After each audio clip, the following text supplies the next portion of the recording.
It started on a warm evening in London. After the negotiations had ended, the city was wrapped in a peaceful hush. But in my chest, everything felt far from calm. I remember the moment like it was yesterday, the way Hamzat stood at the door of my hotel room, his sharp suit and dark eyes burning with unspoken thoughts. "Annie, Aisha, you look like you need a drink," he said, his voice smooth like silk. I smiled, hiding the nerves that made my skin tin. Hamid, my stepson, the son of the man who had taken me from Nigeria to live in this cold, distant place. But even with his blood running through his veins, there was something about him, something different, something that kept pulling me in. At first, I convinced myself that I was just being silly, but the feelings kept growing. I thought about his smile, the way his lips curved up when he saw me across the room. I thought about the times I caught him looking at me, not like a son should, but like a man would look at a woman. It was dangerous, I knew it, but there was no turning back that night. After a few drinks, the air between us thickened, his eyes locked with mine, and in that moment I knew we were about to cross a line neither of us could erase. "Let's go for a walk," he said, his voice low and dangerous. Outside, the night was cool, the city lights blinking like stars, but I felt hot, like fire was rising inside me, threatening to consume me whole. It was no longer a matter of choice, it felt like destiny, and as he reached for my hand, I didn't pull away. It was wrong, I knew it was wrong, but I wanted it. I wanted him, and in the silence of that night, in the shadows of the city, something changed between us. We walked through the quiet streets of London, the world around us asleep, yet in my chest my heart was racing like the beat of a drum at a village festival. His hand felt warm, strong, and his touch sent sparks through my body. "Auntie Aisha," he said again, his voice soft, but full of meaning, "why do you always call me Hamzat, like I'm just your stepson? Don't you see me ask something more?" The question hung in the air like the smoke from a burning candle, and I didn't know how to answer. How could I admit that the boy who called me auntie was now a man who made my heart ache with longing? How could I tell him that every glance he gave me made me feel things I'd buried deep inside? But I didn't answer.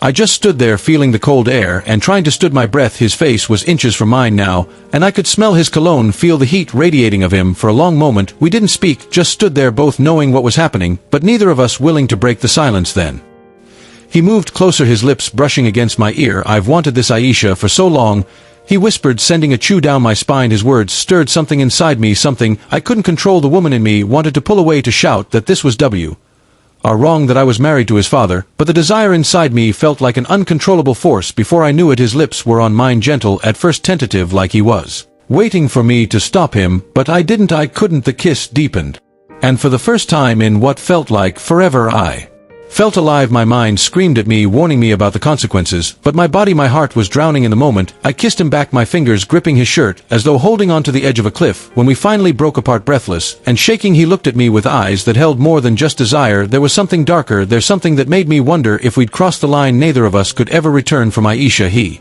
said again, his voice hoarse, "what happens now?" I wanted to run, to leave, and never look back, but instead I reached for him again, pulling him closer. "I don't know," I whispered, my voice trembling, "but I don't want this moment to end." And so we stood there, two people who should have never been in this position, lost in a dangerous dance of passion and guilt. The rest of the night passed in a blur, and by morning nothing felt the same. I woke up with a heavy heart, my mind racing with what we had done, the lie I just told my husband, the betrayal, but in my heart something told me it wasn't over yet. The morning light was unforgiving, casting sharp shadows across the room. As I slowly opened my eyes, my head felt heavy, like 1,000 thoughts had come rushing in, drowning me in a sea of guilt and confusion. Beside me, Hamzat was still asleep, his arm dripped lazily over my waist. I didn't move, didn't dare to. The quiet seemed to mock me, each second stretching longer than the last. How had I let it get to this point? How had I let myself be pulled into a web of lies, a mess of emotions I couldn't untangle? My husband, Sue, was miles away, handling delicate negotiations back in Abuja, completely unaware of the storm brewing in his own home. I felt my chest tightened just thinking about him.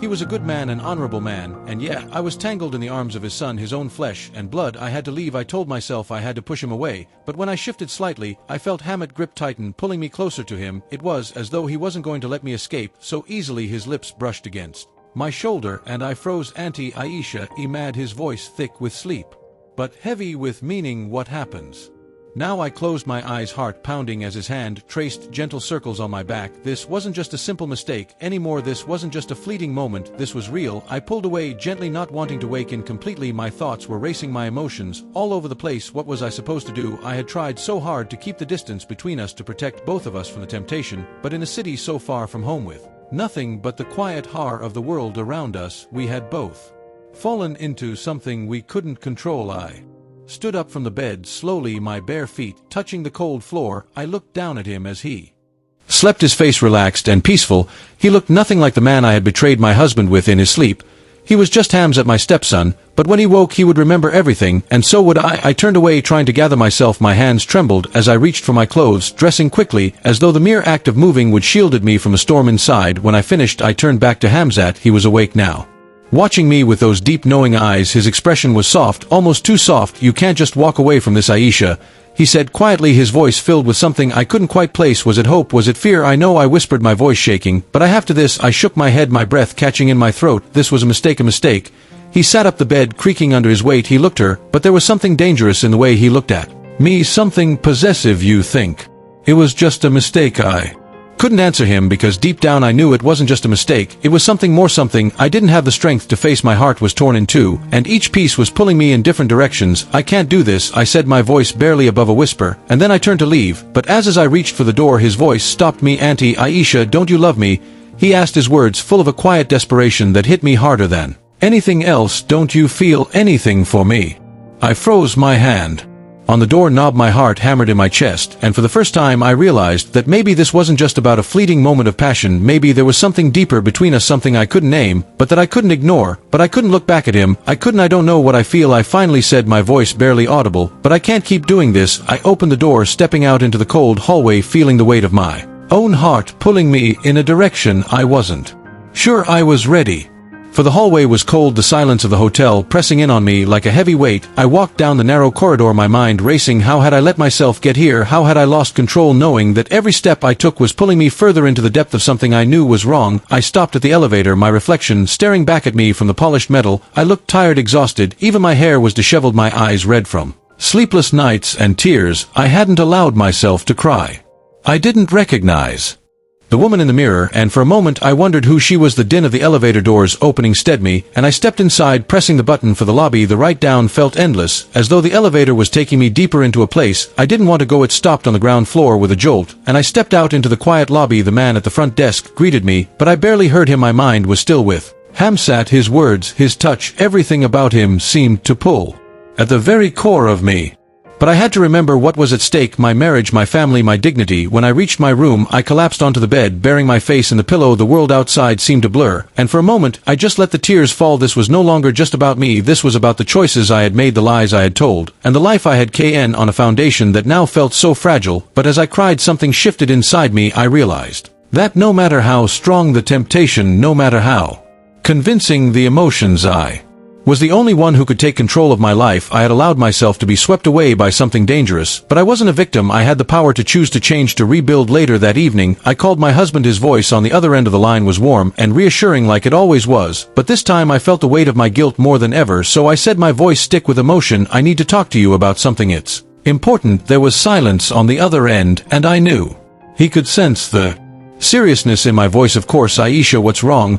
I stopped, swallowing hard. "I need to tell you the truth. There's something you don't know, something I regret deeply." I could feel the tears welling up again, but this time I was ready to face them. I had to confront my mistakes, and in that moment I realized something that I hadn't before. My love for Soul was more important than any fleeting passion, more valuable than any temptation. It wasn't easy. Admitting my betrayal wasn't something I was proud of, but it was the first step in healing the wounds I had caused. I wasn't sure what would happen next, but I knew one thing for sure: I couldn't keep running from the truth. And as I ended the call with Sue, a deep sense of relief washed over me. I had faced the hardest part, the truth. I had been weak, but now I was strong enough to rebuild. My life advice for women: ladies, sometimes the heart leads us down paths we never thought with walk. Temptation is real, and the heart can deceive us, but no matter what, always remember that your what isn't tied to a moment of weakness, a mistake, or a wrong tongue. You have the strength to rise, to choose what's best for you. And for those you love, the truth may hurt, but it's the only way to heal. Never let guilt or shame define you. You can always start over, and you are always worthy of love, respect, and the peace that comes from honesty. Never be afraid to choose the right path, even if it means facing the hardest truths.